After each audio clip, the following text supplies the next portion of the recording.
Good evening and welcome to Mandell and Friends. I am Tensie J. Taylor, your guest host, filling in for Mandell, and you are in for such a treat today.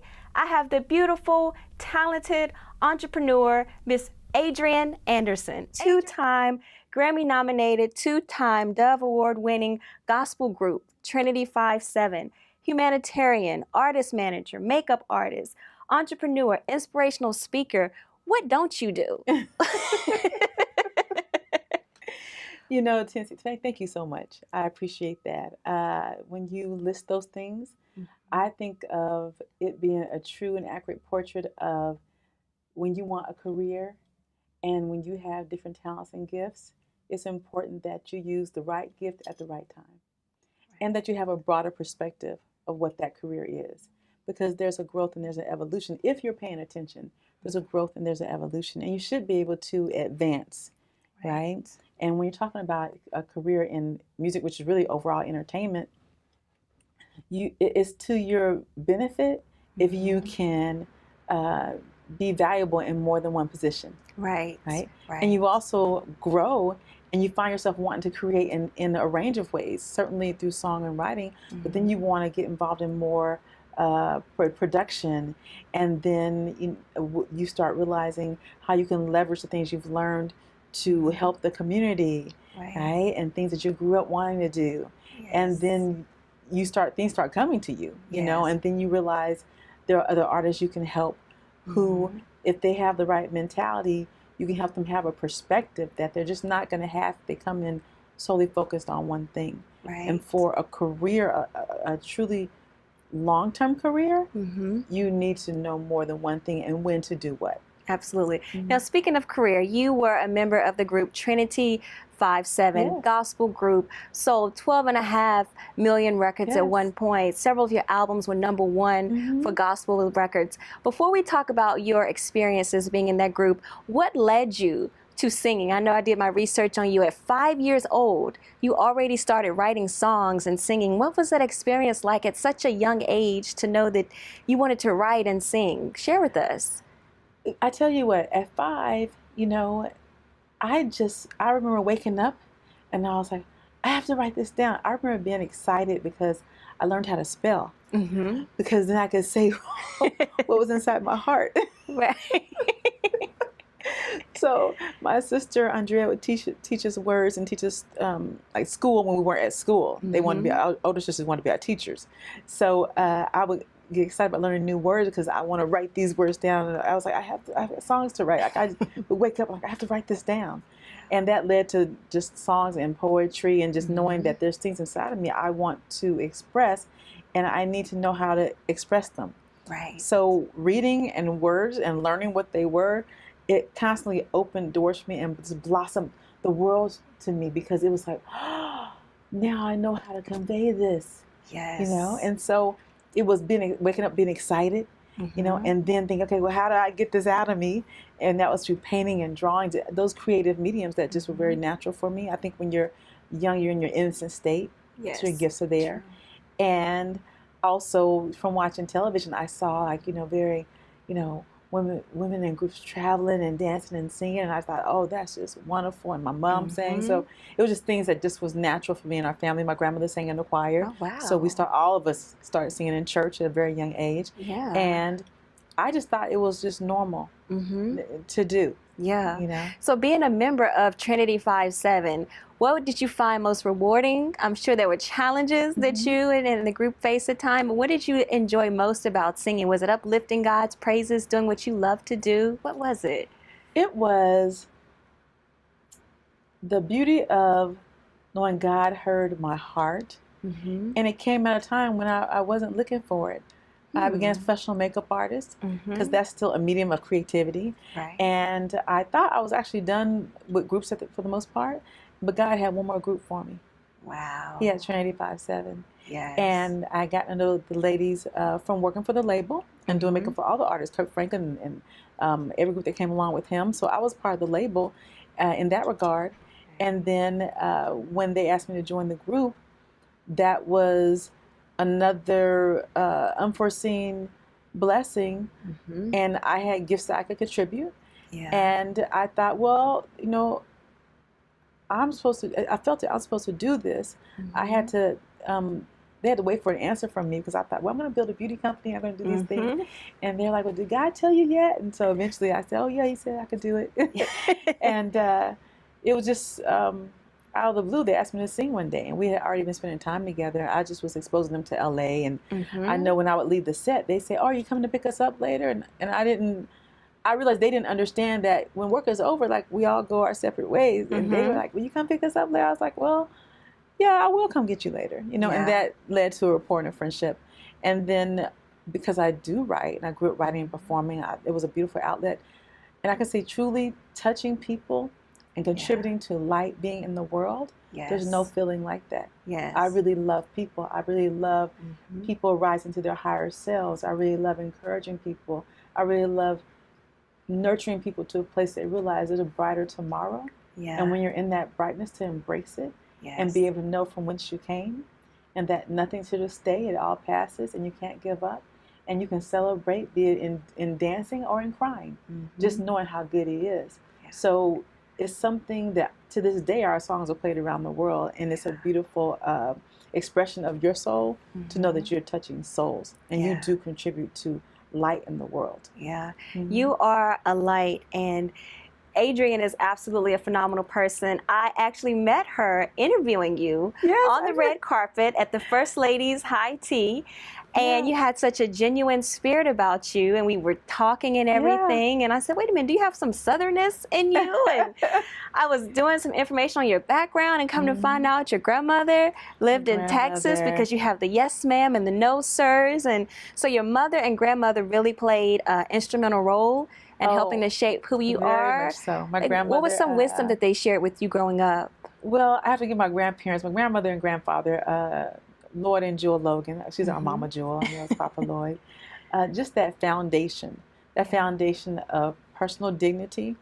And, you know, when you're coming up, you just know that they're an authority. They love us. They care for us. And my grandmother was very adamant about compassion, adamant about respect. So we only knew yes sir, no sir. It's still to this day, it's hard for me to call like a senior citizen by their first name. Like, you know, people say, oh, just call me, you know. I always have to ask them because I feel like I'm going to get in trouble. I do the same thing. It's like a little thing. But I appreciate that because it was a matter of developing us to have a sense of respect, you know, and to have a personal dignity about yourself, and to care that, you know, people died and sacrificed for you to be called by your name. For you to walk in your dignity without someone assaulting you. You know, we are the recipients of that. And to always understand the value of walking in your majesty. You know, walk in your majesty. You have your DNA, and I thank my God for my grandmother and mother who were compassionate and regal. And my mother's very glamorous and adventurous, and you know, my grandmother was very disciplined, but beautiful and caring, and they had such different personalities, and yet so much of them was the same when it came to love.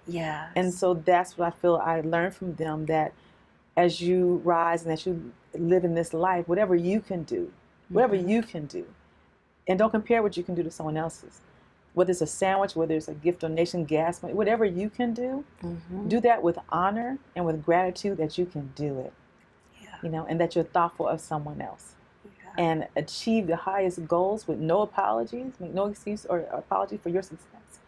Just don't forget those who are just in need of a little help along the way, because that's going to elevate you further in peace of mind and prosperity than anything you toil after. You have such a beautiful light. It shines through. Tensie. Like when I first met you, I mean, she just has this light, just effervescent, and this beautiful spirit. And that greatly contributes to your work with charities and different boards and organizations that you sit on. So you are part of the Alexandria House. You help with the Midnight Mission and the Ronald McDonald House. How did you get involved with these charities? Well, I spoke with my manager, Nicole Hayward of Creative Classic Agency, who I've been with for years. And I always wanted to operate in partnership with her and say, you know, these are things that I really care about and want to do. And I actually did a speaking tour and included Ronald McDonald House and, you know, there with the patients, homeless shelters. In North Carolina, I did that. The YWCA and really go out there and see what the conditions are. It's important that you have firsthand information and then see how you can impact it. It's amazing what a kind word can do. And when you can give that and give encouragement, and at the same time, when you can give more, whether it's food or finances, because it all matters. Like sometimes people go back and forth. I'm like, it's all welcome and it all matters. Yes. Because if you have to impact lives, you have to impact lives so that people don't just give up. You know, they have to hold on and then they have to become strong. That is certainly due to, you know, my grandmother was in her 90s and they had a place called Saturday House where one Saturday every, I think it was every 2 weeks in Denton, Texas, everything's free. So she'd go out in the street and say, come on, you know, come in the house. You need diapers, you need, you know, furniture, you need this. And I loved that. My grandmother took me to work with her. I have 5 siblings where she was a caretaker at a home, and I would see her paint the toenails of people, senior citizens, you know, and while they're in the bed and care for them. And, you know, I'm honored that me and my sisters were able to care for her before she left the world. I was able to massage her feet, you know, and thank her for everything. Yeah. And I really appreciate knowing that it matters how you affect this world. Yes. It matters that you are considerate and thoughtful. It matters that when you see ugliness, you do not become ugly. Yes. You just see what not to become. It matters that you can make someone's day. And it may not be anything but a sandwich, food, gas money, but it's major to them. Yes. So it's major to them. You don't let anyone make you make that a minor thing. I love that about you. And your theme of kindness, love, and glamour. Let's talk about that for a minute, especially with what's transpiring in the world today with all the negativity and the hatred. I feel like we don't love each other enough. We don't have enough sympathy or empathy. So this whole kindness and love and glamour, I mean, I feel like when people get dressed up and feel beautiful, they have a little extra air of confidence. It makes them feel great about themselves. How did you come up with that theme of kindness, love, and glamour? It truly embodied everything my mother, Juanita, taught me because she was my first movie star. My mother was so glamorous. I remember being 3 years old watching her put lashes on and lipstick and talking to herself in a mirror. And now I know it's affirmations, but then I didn't know what it was. She was just like, you are gorgeous. You are sexual. I was like, oh my goodness, she's amazing. And so to me, I thought, oh, when she leaves here, she's a movie star. That must be what she does. Yes. You know, so that's where the glamour comes into place. And then also, I watched my mom be dressed up and get ready to go places, and she stopped by and feed someone, or she leaves something, oh, so-and-so's going to come by, leave them this, or, you know, she never forgot, you know, and that was the love. Love my grandmother taught us, you know, at St. Emmanuel Baptist Church growing up, just in the community. My mother would go places, and whether it was on her way to Vegas or Tahoe, and she knew so many people, and I'm like, how does she know these people? Because she's like, oh, I give this lady this, that, or she took a friend of hers, oh, they take out their donuts and they donate them after this time, so when they come back from Vegas, they get donuts for their kids and her family. And so I learned having access to information and being resourceful means that some blessings come to you, but some come through you. So my mom, when she knew about things, she would share the information. And that's where that comes from. Understanding that you reap what you sow, right? True. And when you want a good life for yourself, want a good life for other people. You know, it's never just about you, right? So you can have the most amazing life experiences, and you have every right to enjoy those things. So they're for you, they're just not just for you. Right? Some things are just for you, but most things are for you to share. And everything's better when it's shared genuinely. Right? So I remember the first time I met you, and I was impressed with you, thinking, here's a young woman. You know, I can see myself when I first started. I'm trying to figure out, you know, the opportunities and which way to go. When they come, okay, I'm going to show up. Do I have everything I need? And I'm watching you in your majesty, in your young majesty, you know, and you're being professional and you have yourself together. And I remember that because I encourage that. I encourage success. I encourage dignity. I encourage be above belittling people. You know, it's not cute and it's not beneficial. It's not. Understand the value of what really progresses and elevates a situation, a household, a family, a community. I couldn't work in so many different areas that I've worked in being difficult. Now, I'm not saying you don't have to stand your ground at things, but you don't have to be tear down things that actually limit what really is going to bring you up. You have to have respect for people. You mentioned encourage to success. I mean, that's something we can all use. Encouragement, a kind word, a prayer, a hug, a phone call. You are an inspirational and motivational speaker. If there's a beautiful young lady that's watching this show today, what advice would you tell her to help instill her self-confidence, her self-esteem, her self-respect? Because you are a true role model, well, not only with your actions, but how you help people, and you have this beautiful spirit about yourself. What advice would you give to her? I would say to know your value by developing your value, right? Know your value because you're here. You know, you're alive. You have your family and friends and whoever your loved ones are in your life. So know that it has a value to it, but increase your value. You must develop yourself. Like, there are things that are aspirational, but there are things that are practical. And you must understand being practical. You know, my family, we grew up, I was 12 years old paying the light bill. And my mom would say, this is how you get a money order. Then they had money orders, right? This is how you do this. And I know our friends, they're in school, they're like, what are you doing? But those were tools for, look, this is life. You know, I remember my mom would take the light switch and turn it on and off and say, this is not free. This is not free. I don't want you to come home and think the lights just come on. They don't just come on. There's a price that's paid for this. This is how a household is ran. And so, you know, I bought my own car when I graduated high school, and the practical things matter. And the more you develop yourself and diversify your skill sets, the more you're going to have independence, empowerment, and the more you're going to be able to live a life where you don't have to compromise things about yourself out of desperation. You want to be empowered, and you want to empower your friends and your friend circle. So that's why I'm particular about not belittling anyone. I'm going to encourage you. And if we can't be in that same space, then we will be apart, because you have to be people who want to evolve and not have petty jealousies. Right? We all have to get there. We all have to rise. We all have to succeed to contribute to the greater good that's going to evolve things for everyone to rise, for your community to be better, for there to be greater opportunities. There's nothing like gaining something and it not being what you really thought it was going to be, when it could have been better had it been enriched along the way. So don't be a person who wants the results and wants the reward of the work without going through the process. I love that. Diversifying your skill sets. I mean, you have done so much, from getting your start in the entertainment industry by being a makeup artist, a singer, being nominated for Grammys, inspirational speaker, businesswoman, guest blog columnist. I have to say, I'm so excited that I'm dressed like you. This was not planned at all. Great minds think alike. She's a fashionista, so the fact that I even considered this outfit and we were in the same thing speaks volumes. So share with us about being a columnist for beauty blogs and for Halo to Beauty, the family business. How did that evolve? Well, really that came from sharing my interests. You know, when I became a recording artist, I didn't just say, oh, okay, I have nothing to do with makeup anymore. It was a matter of, hey, you know, these are the things that people would ask me about. And so with my manager and product manager at the time, Nicole Hayward, I was like, you know, Sheila, would you be interested in doing those? I said, I would. These are what I want to do. Like, I would get magazines and say, how do you get that? I want to do this. I want to contribute. I have ideas. And I would say to talent out there, it's important that you go do research. You go find out things you're interested in and then bring them to whoever your team is and say, I want to do this. How do I do this? You have to come with some ideas of your own, and in knowing who you are.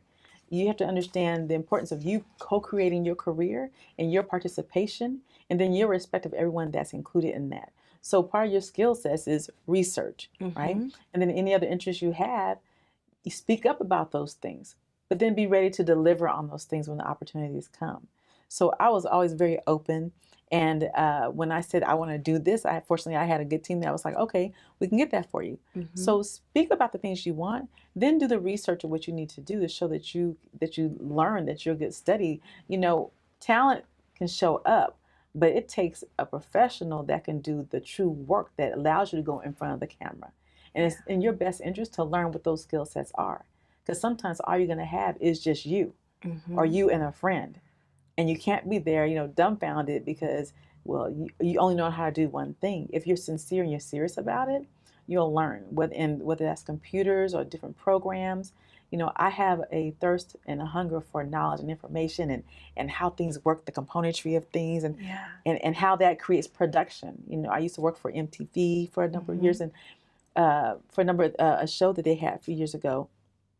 And growing up and working for them, which was actually when I first started, I learned this is what a production is, right? This is what a production is. Oh, people work together and everyone has a very important role. Oh, so when you're looking at it from that perspective, you have a greater respect for it. I think when it comes to administrative skills, they are critical because they're very much needed. And I would say this also, lastly, never be afraid to get a job when you're pursuing a career in entertainment, whether it's music and your talent. Never be afraid. Embrace that so you can leverage that to ensure that you can take care of you as you go and create other opportunities and prepare yourself for other opportunities. Don't buy into you can't be seen working. What you don't want to be is seen not working, and then here you are in dire circumstances because you haven't put forth the effort that you need to put out to do everything you can for yourself. And then what people can do for you. But you've got to be your first priority of what you're going to do for you. Yes, very powerful. First priority, great information. This is a question that I really am curious to know. Your faith, how you carry yourself, very classy, very poised individual. How do you stay grounded in Hollywood? Because Hollywood can be a dog-eat-dog world. People want you to change, different vibes. How do you stay true to Adrian Anderson? Because I don't want the things that I desire and that I don't want at all cost.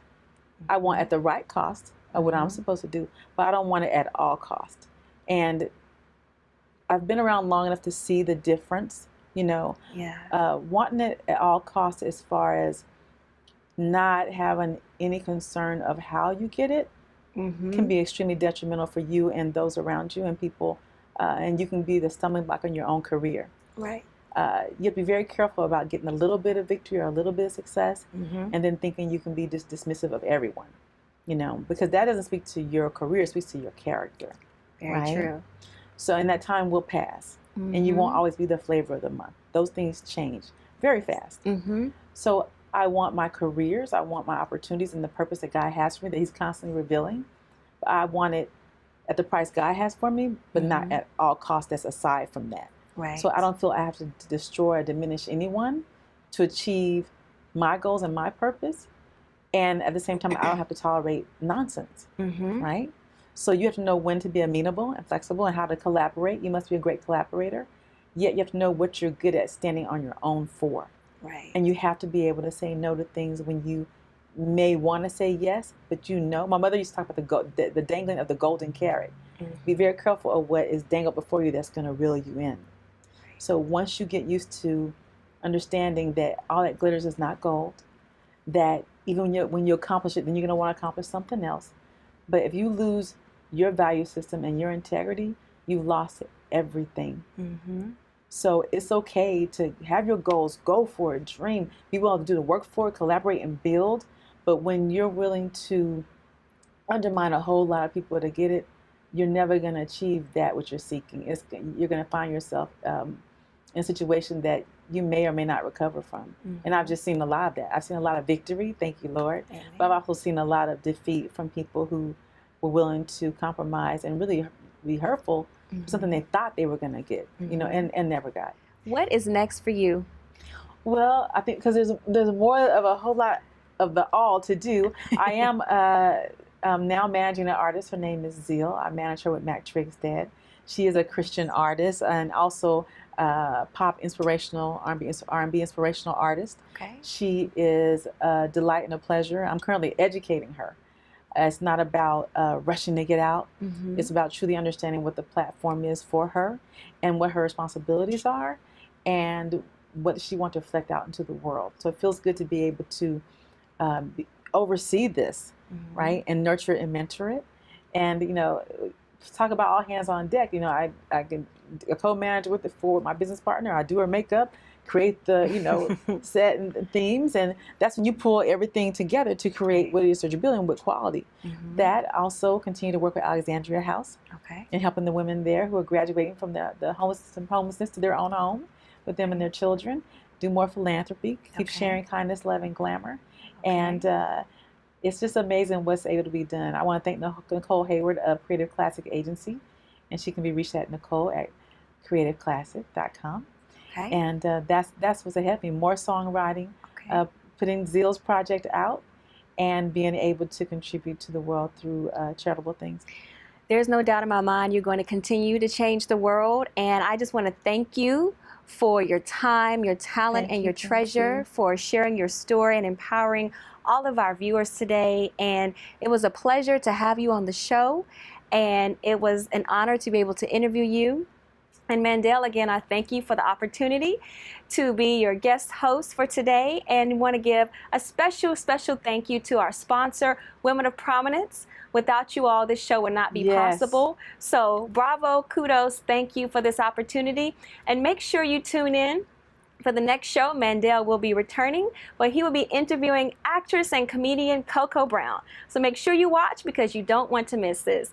Thank you again, Adrian. Wishing you all a wonderful week. Have a good night, and God bless.